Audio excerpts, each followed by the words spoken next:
All right. As you know, I've been offering the beginnings of what I think will be quite a long series on happiness, on 5 kinds of happiness. And just a moment, I want to take a moment to just review some of the logistics of it. My intention is that on the, maybe the first or second Tuesday of the month, that I will offer a Dharma talk on a Tuesday night. And the idea is that one will be more of a sort of a frame for it, maybe some teaching, some conceptual frame. And then I'm also offering a second drop-in group for anyone who's interested. And that will be on a Thursday later in the month.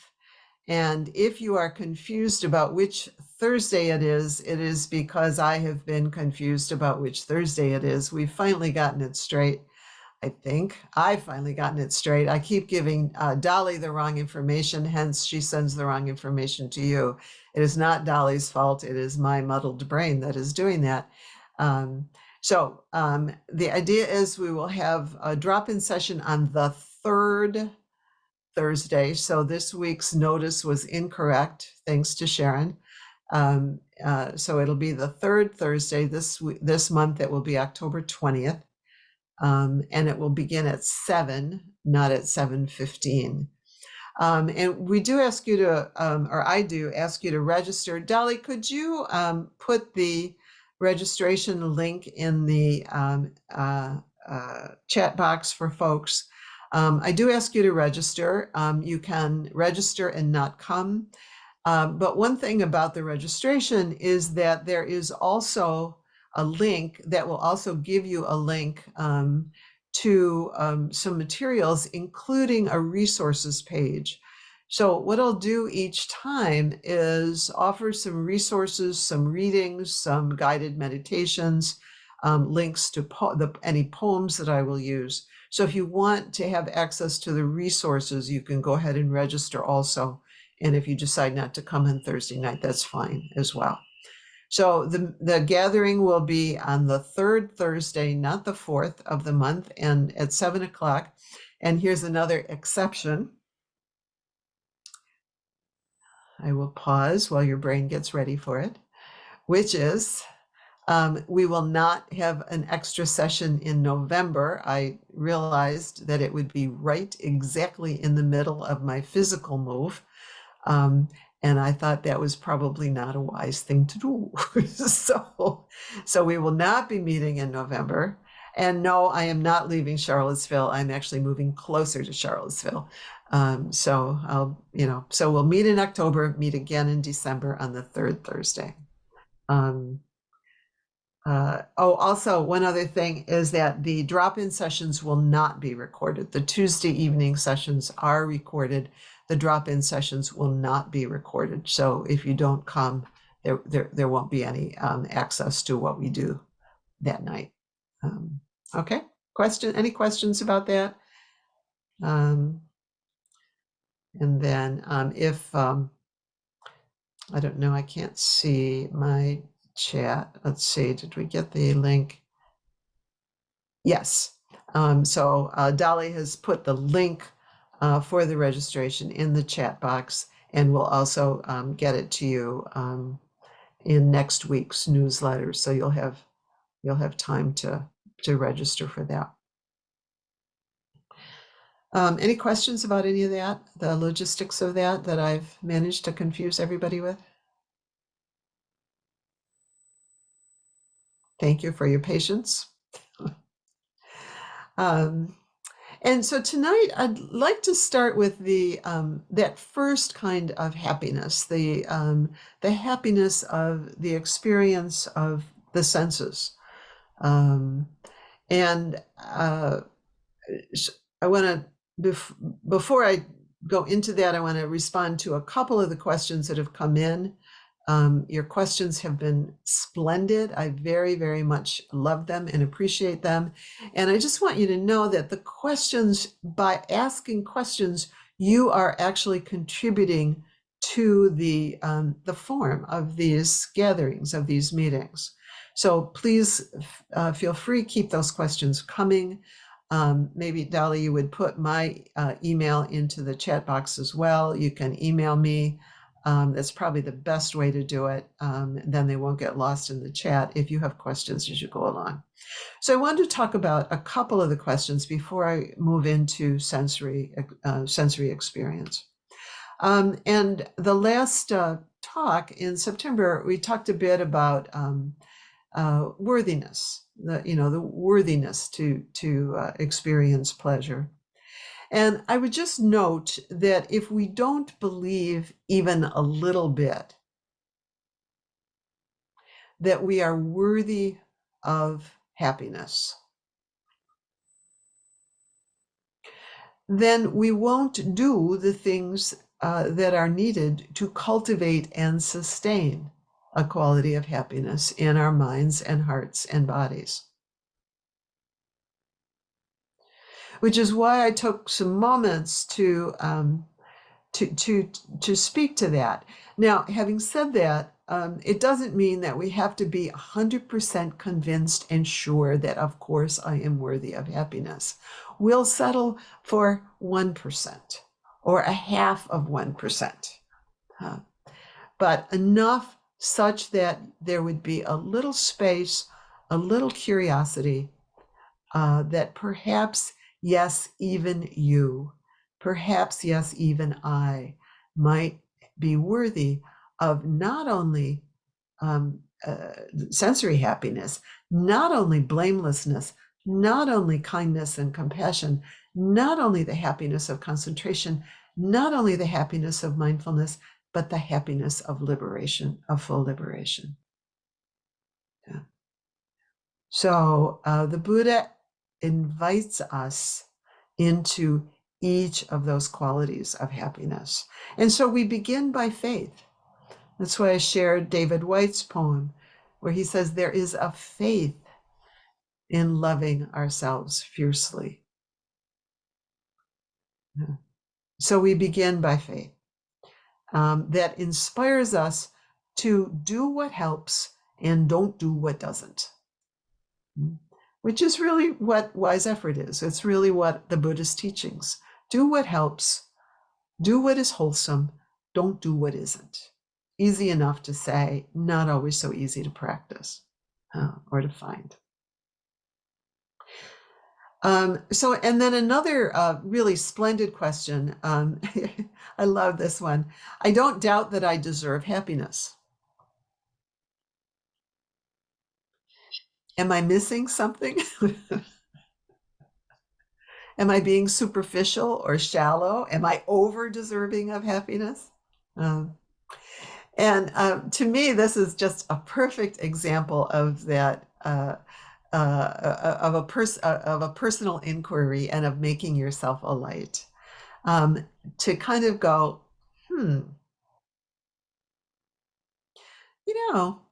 this particular teaching on worthiness or deserving doesn't seem to apply to me, doesn't seem relevant to me right now. That is wise action, wise effort. That is making of yourself a light. That this particular teaching, not what I need right now. So no, it doesn't mean you're missing something. It means yay. Here's one of the many, many, many challenges we can have in our practice that you don't have. How cool is that? You probably have others, but you don't have this particular difficulty. Yay. So we don't have to invent problems if we don't already have them. And so you can recognize also that while we do share 99% of our genetic code with other people, there's that 1% that is very, very different. Our own personal genetics, our personal and cultural life experiences, and our just conditioning, our personal experiencing, especially during the years when our brain neurons and the synapses were forming. So people are different. and we have different needs and different responses to the teachings. So you can, really appreciate that even though we're so similar and the teachings are really universal, that the nuances of them, that's where the Buddha says, make of yourself a light, take the teachings and then look to see what applies to you. So we're looking at our personal experiences. And so you can maybe celebrate if these some of the teachings on worthiness don't seem to apply. You can celebrate and also maybe offer some kindness and compassion for other people, recognizing that other people might indeed, because of their life experiences, have quite a different experience and quite a different time with it. And so we can offer compassion and care. Um, and then when we can remain curious. Wonder if there's something here that I might learn. So I actually invite us all to contemplate deeply as we go along, and to not use any of these teachings as any kind of prescription. This is how I'm supposed to be. This is what I'm supposed to become. What's wrong with me that I'm not like this or that I'm not like that? But as a kind and gentle inquiry, just an invitation to reflection, an invitation to investigation of our own unique experience, and as a way of making ourselves a light. The third set of really excellent questions, there were a couple along these lines, had to do with the apparent differences between how the Buddhist teachings land for us in the West compared to more Eastern cultures. And I'm not going to pause any further on that one right now. That actually could be quite a long series all by itself. So I want to move on into actual experiences of happiness, but I want to honor the question. And so I'm going to try to kind of fit in little bits of response to that one. How is it that we are one, the teachings are universal, but different cultures experience them so differently, or there are different emphases and different ways. So I'll try to touch into that as we go along, but I just want to honor that question.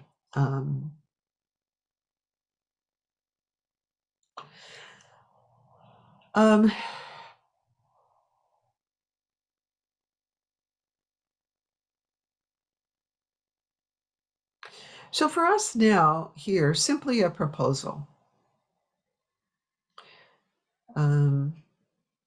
We talk about the first kind of happiness, the happiness of sensory experience.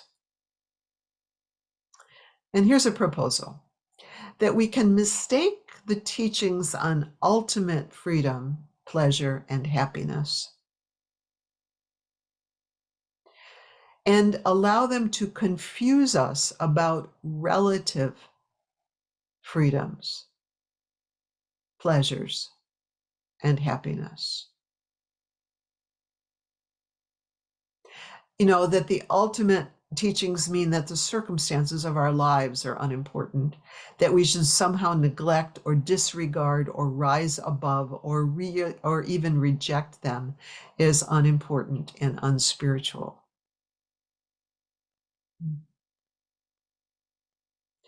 Quite the opposite. I will propose that the teachings are meant to filter down, seep down into the everyday moments of our everyday lives.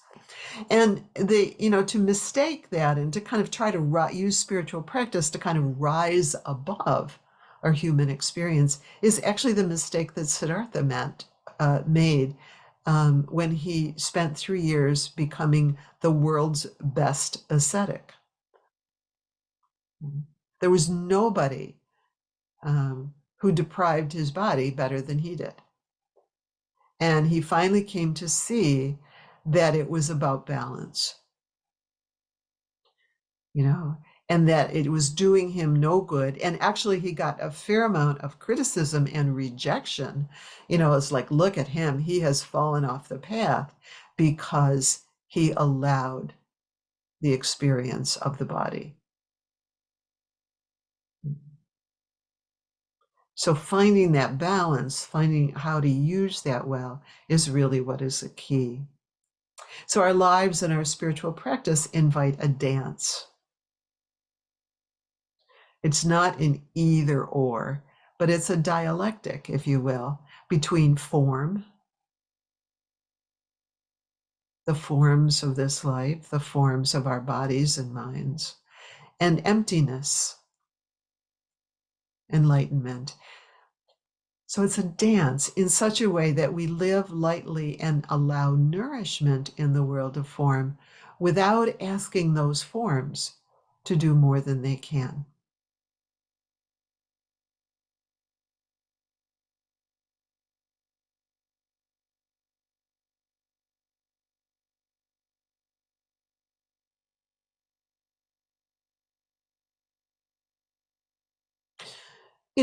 We can, of course, know that um, the pleasures, the happiness of the physical body, the eyes, the ears, the nose, the mouth, the happiness of thoughts, the happiness of experiences, we can know that there are limitations.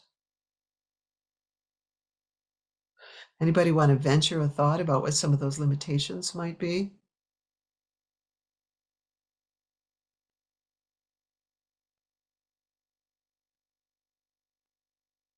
Mm. The Buddha, saying, well, it's not enlightenment to enjoy a beautiful sunset. It's not enlightenment um, to enjoy my cat purring against me. Um, what might some of the limitations be of sensory experience? Anybody? Impermanence. Yeah. My cat has a mind of her own, doesn't she? She's done when she's done.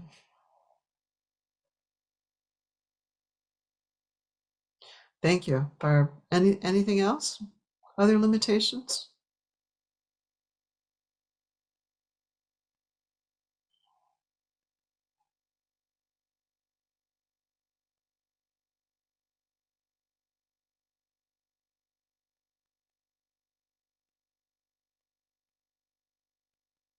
What do you think? Attachment. Mm-hmm. Building my life around good food. Chocolate. Right. Just and interpreting the value of it as feeding your own ego or using your sensory experience for identification. Mm-hmm. Yeah, nice one. Thank you. Yeah.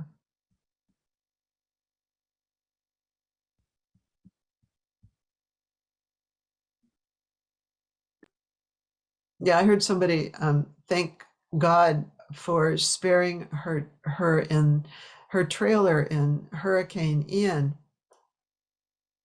I thought there was an interesting way of framing her good fortune, that somehow it was her good fortune and not her neighbor's. God spared her and not her neighbor. Yeah. Maybe it's not that personal. And it's going to end. Yeah. That no matter how splendid it is, it's going to end. Yeah. And I'm not in control. Huh? I'm not in control.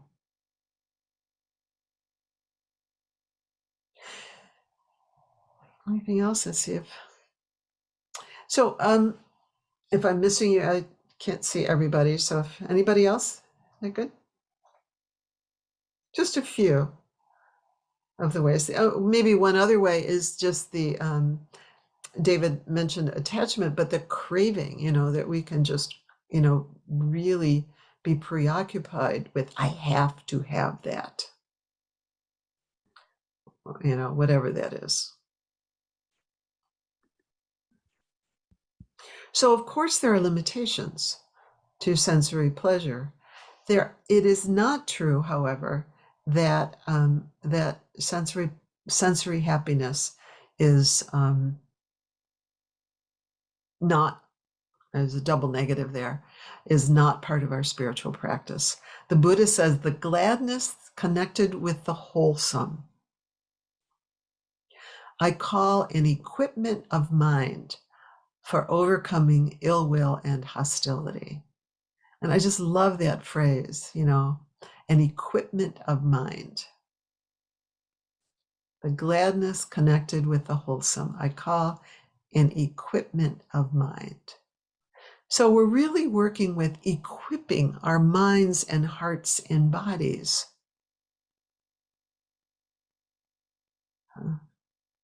to carry on. So 5 kinds of happiness, you've heard me name them. The happiness of sense pleasure, and I will propose included in that is the happiness of a well-functioning nervous system. First one. Second one, the bliss of blamelessness. Behaving well so we don't feel regret. The third one is what's called deva happiness, the 4 immeasurables: loving kindness, compassion, sympathetic joy, equanimity. The fourth one is the happiness of a concentrated mind, and the fifth one is the happiness of mindfulness or insight. So the first kind of happiness, the happiness of sense pleasure and of a well-functioning nervous system. Andy Olinsky, in one of the articles that I have included in the references for you, he says, the purpose of life is to learn to be happy. A happiness that is, while ultimately independent of form and the circumstances of our lives, it has many levels of meaning which actually nest into each other like Russian dolls. So this level of sensory happiness, which nests like a Russian doll, ease and pleasure in sensory experiences, the ability and willingness to take in the goodness of life and life's blessings.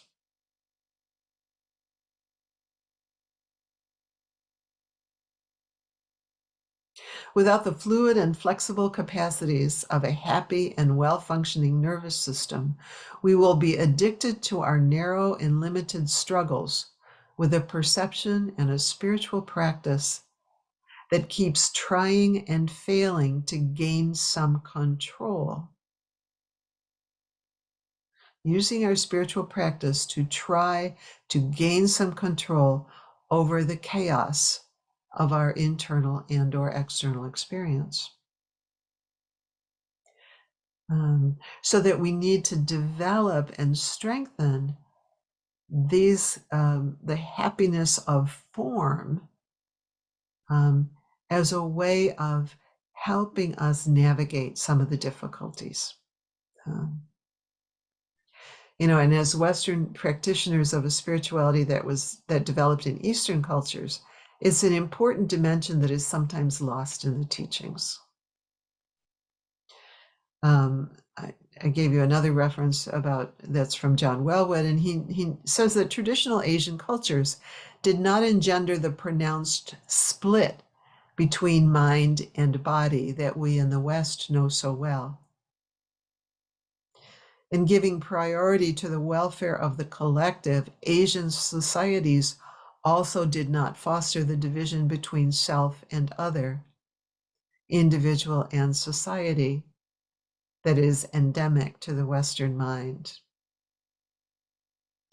They actually seem to have built sturdier ego structures, not so debilitated by inner divisions between mind and body, individual and society, parent and child, or weak ego and harsh, punishing superego that are more characteristic of our Western and modern self.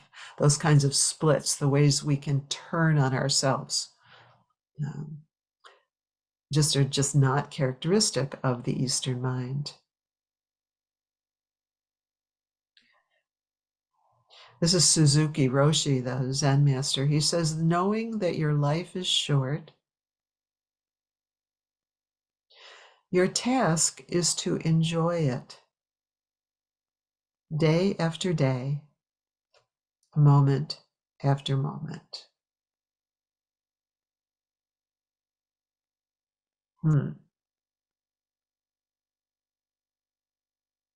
Knowing that your life is short, your task is to enjoy it day after day, moment after moment. He goes on to say, when we have our body and mind in order, everything else will exist in the right place, in the right way. So there's a pleasure of physical well-being, of having our body and mind in order, a gladness and well-being of a happy mind at ease.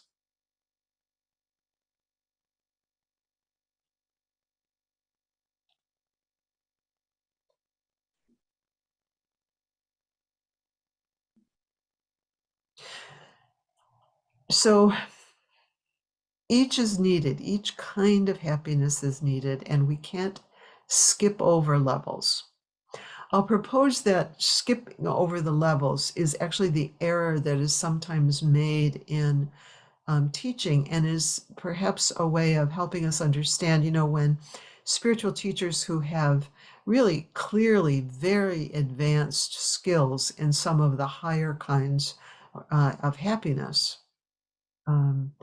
who haven't really mastered ordinary ways of dancing with human pleasures, the pleasure of power, the pleasure of sexuality, the pleasure of food, the pleasure of money.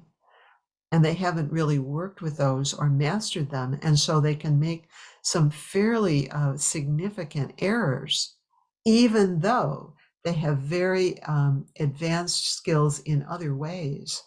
But because they've jumped over those basic skills, they can get in some pretty big trouble. So the happiness of the simple pleasant, of contact with the natural world, with belonging, with a healthy body and a mature and healthy and integrated mind. So when the Buddha speaks of the futility of sense pleasure, which he does, what he's doing is he's speaking of it as a level of happiness which will not by itself lead to full awakening. True. But he is not saying that you therefore should shut it down, try to shut it down or ignore it or overlook it. Our little dualistic minds tend to add that piece, that if it's one way, then it shouldn't be the other.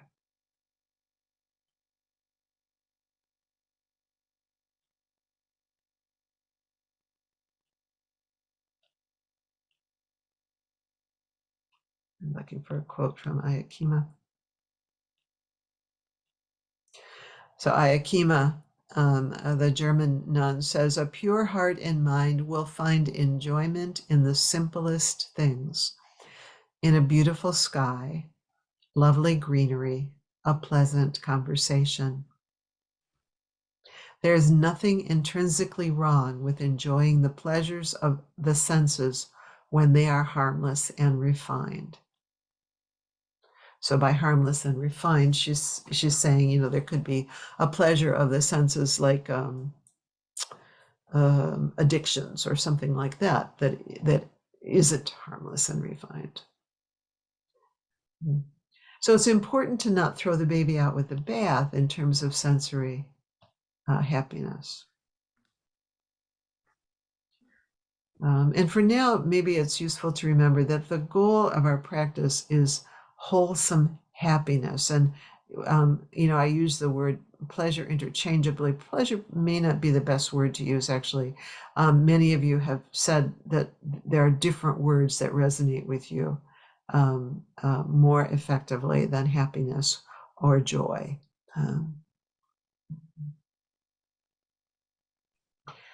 So anyway, we'll practice with that a little bit in the drop-in session, but I'd like to do a little guided meditation right now, so if that's okay with you. And this is a meditation that is, it's from Rick Hansen. You also have that reference in the reference list.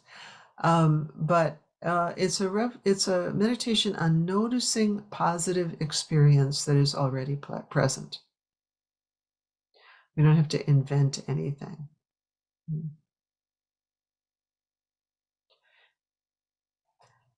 So let's just sit with it for a minute.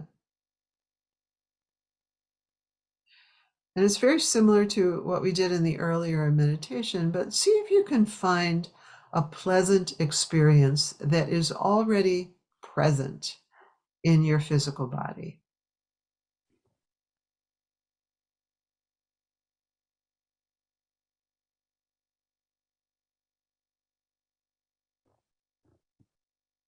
It doesn't have to be huge or important, just some pleasant experience.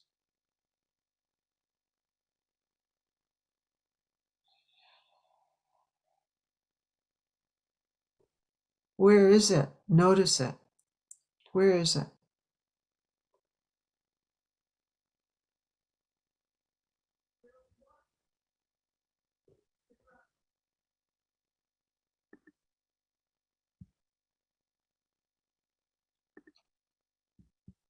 See if you might allow your awareness to rest with it for 20 seconds or more, what Ajahn Suchito calls lingering with it. So see if you might allow yourself to linger right there.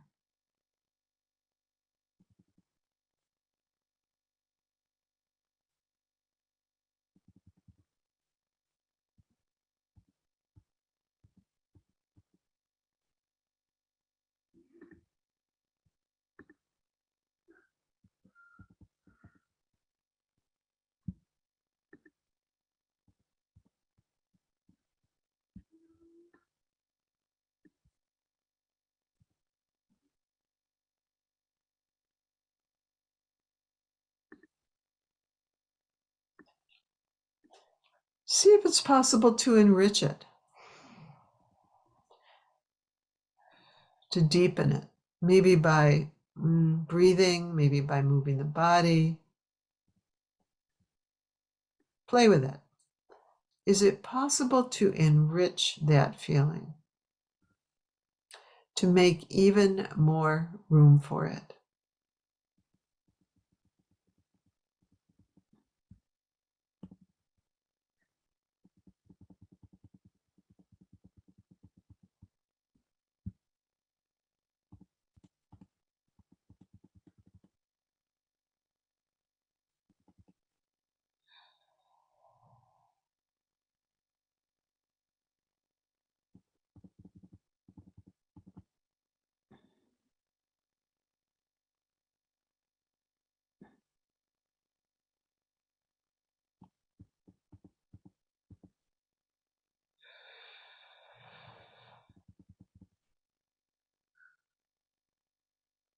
And then simply rest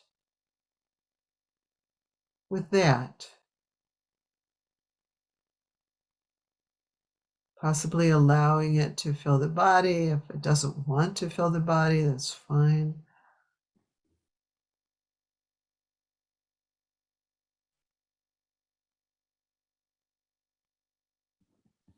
Allowing the experience of resting in the sensory happiness of this physical body.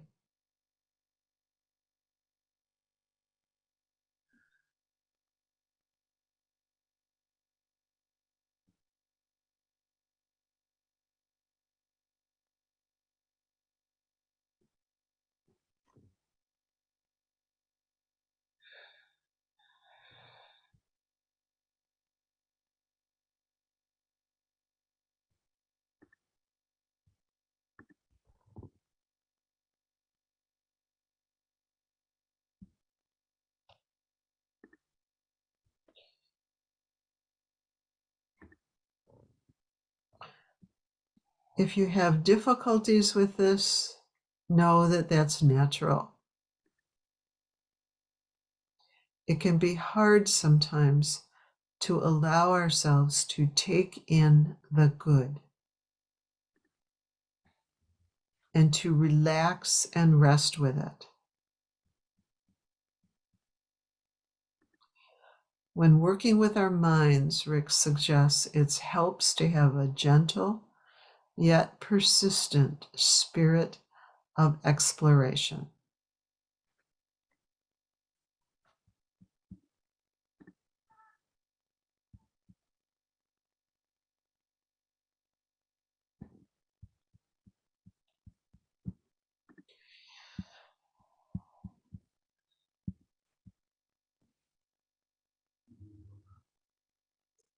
Okay, I want to pause there so you can let yourself come back. I want to offer some homework in a minute. And also maybe a room if there are questions.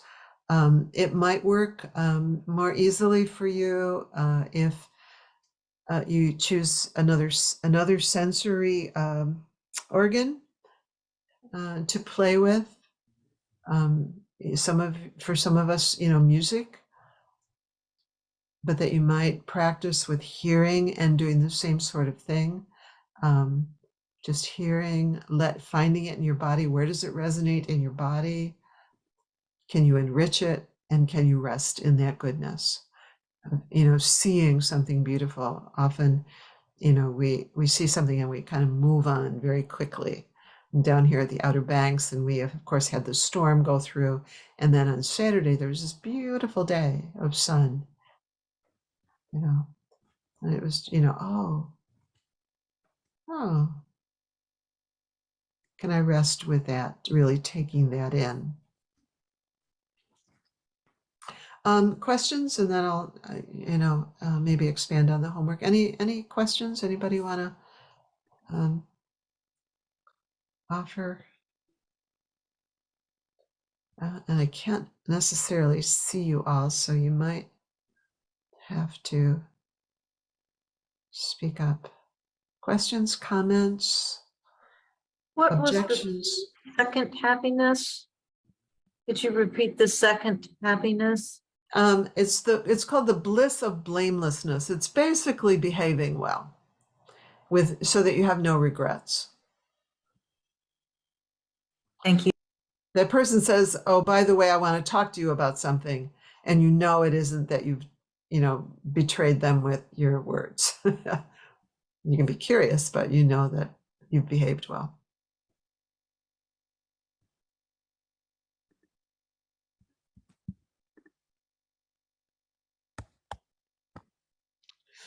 Any questions?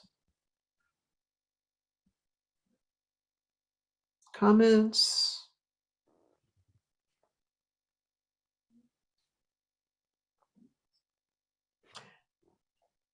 There we go. Okay. So what I would propose that you do is that you do a little homework. Practice bringing your awareness directly into your physical and mental experience while you're in the middle of some other enjoyable, of some enjoyable moment. Just what we just did, while walking, while listening to music, while watching a sunset, just having an intention to not miss these joyful moments, and indeed to linger with the experience of them.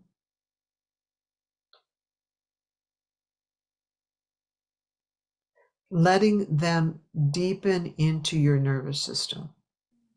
And again, no pressure, just know that we're just having the intention towards well-being. And here's a poem by Mary Oliver. It's called Morning, Morning, Morning. Salt shining behind its glass cylinder.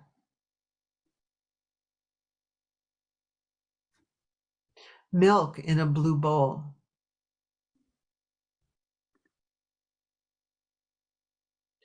the yellow linoleum.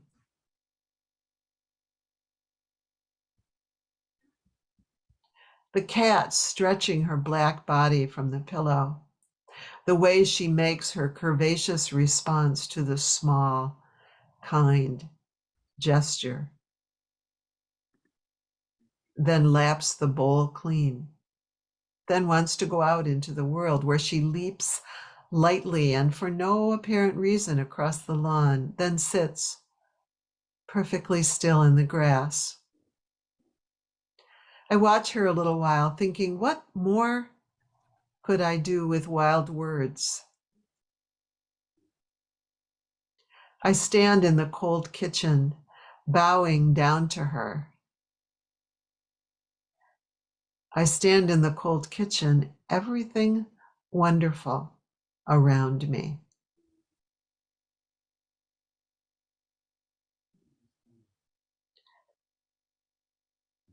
And this from Ajahn Suchito, he says, the invitation of our practice, cultivate being in line with natural law, with natural happiness. Take root, find your ground, settle in, steady in, receive, drink in, absorbed, be filled, let it grow. Ajahn Suchito in learning to linger. So may you practice with it and find ease. Play with it. If you want to play more, come to our drop-in session on the 20th and we'll play some more. So blessings, everybody.